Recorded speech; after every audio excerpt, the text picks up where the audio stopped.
So today we are actually going to be taking a look at the iPad 9.7 fifth generation from actually 5 years ago.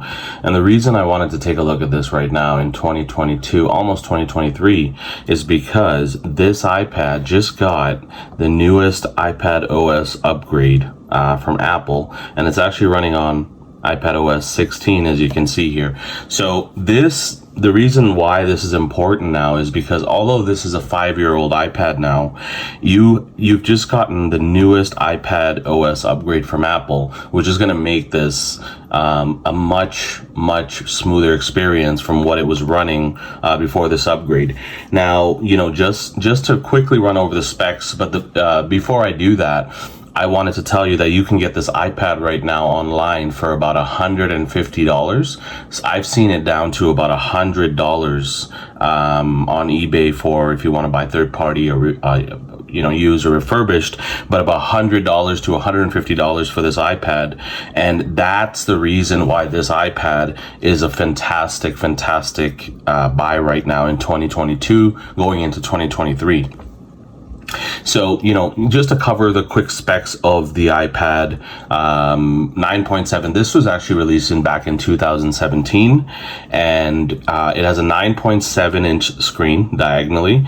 It's got, the resolution of it is 1536 by 2048, and the cool thing about this, it had an 8 megapixel camera on the front, and a 1.3, I believe, 1.2 megapixel camera on the front with 2 gigabytes of RAM. It was running Apple's A9 Bionic chip.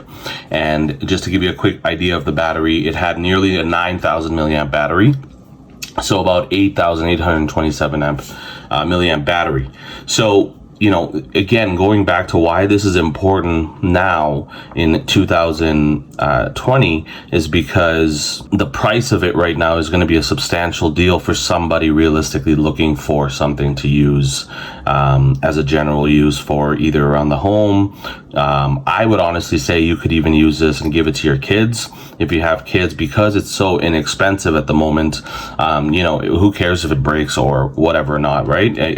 Better than definitely buying a $400 to $500 iPad and having that break. Okay, so the next thing is this iPad also did have the fingerprint scanner right here, and I'm going to test that for you right now as well. Let's turn the iPad off, and you didn't have to really wake up the screen. All you had to do is push, and then there you go, it's turning on. And in terms of performance, I would say, let's just open up YouTube real quick. And in terms of performance, I would say that this iPad is more than capable. You can see how bright the display gets right now. More than capable of doing all of the basic necessities that you really would need to do on an iPad. Watch movies, watch videos, play a little games. If we open up Netflix here really quick, you'll be able to tell kind of the speed of what's everything is loading. So there's Netflix right there, right? I'm gonna keep the volume off, but I'm going to play a little bit of the next generation here just to show you the picture quality difference. Now, this is obviously going to be the quality of the actual material. The content is a little bit older, but if you just look at that screen quickly, it gets plenty bright. I'm in a pretty well lit room right now. You can see some reflection on the screen, but if you're looking here at Commander Data, he looks very clear, no issues. Let's actually go back to YouTube, and I just want to show you guys how the display looks, because that's going to be primarily the important part here. If we go 4K, let's just search a decent quality size video. It's not going to render in 4K, but it is going to render it in the highest quality possible on this panel. We're going to check the quality. Let's go over to advanced. And as you can see, it can run the 1080p quality of any video. Now, obviously, that's not a 2K or 4K panel like nowadays, but again, I want to really emphasize it's $150 max right now off, you know, the used market to buy. So it's a great buy. Let's forward that off a little bit. Even if I put the brightness down, maybe it'll help see the screen a little bit better, or not.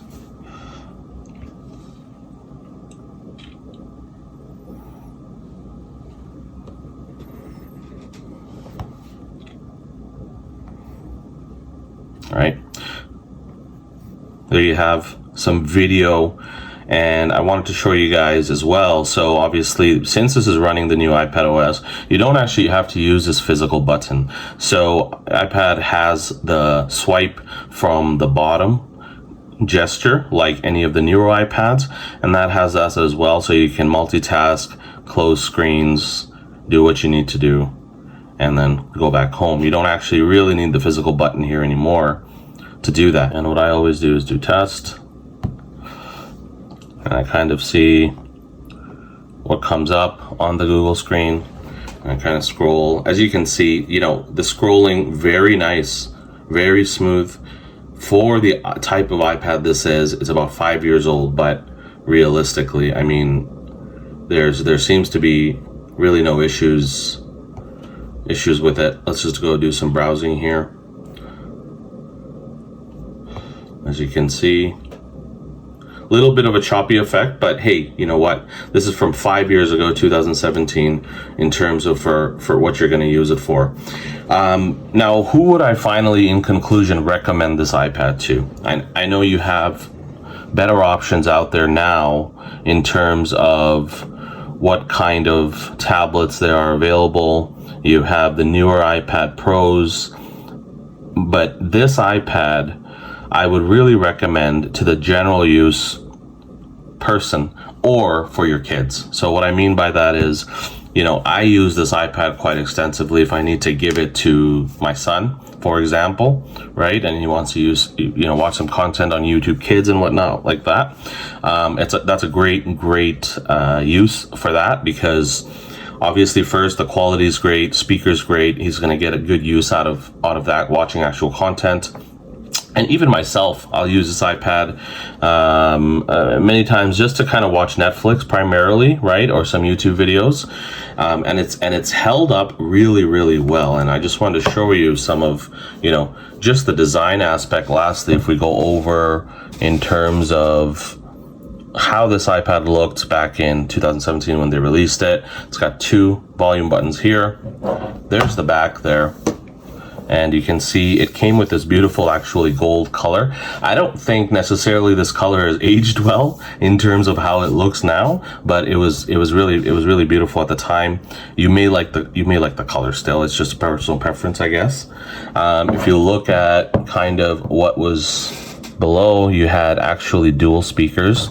It was the first time in an iPad where dual speakers happened at the bottom, so you had stereo speaker experience here. So it still had the lightning connector, right? And on the other side, I guess it was just a volume button here, right? Or right here, right? So, you know, if I'm holding this iPad, very light, very easy to use. So I would highly look at getting this iPad perhaps off of your you know, local marketplace, or local places that have, you know, are buying and selling used electronics. Or I would also look at just eBay, because I could find, you know, this iPad going for about $100 to $150 right now. And in terms of the experience, it's more than enough for most of the tablets. Most tablets, you know, in the home, they kind of sit around, they don't do much. And in terms of investing into something, if you don't really need a pro version of something, this is a great opportunity, great choice for something in 2022 to 2023. So other than that, guys, I thank you for watching. Please like, comment, and subscribe for more videos, and we will see you in the next one. Peace.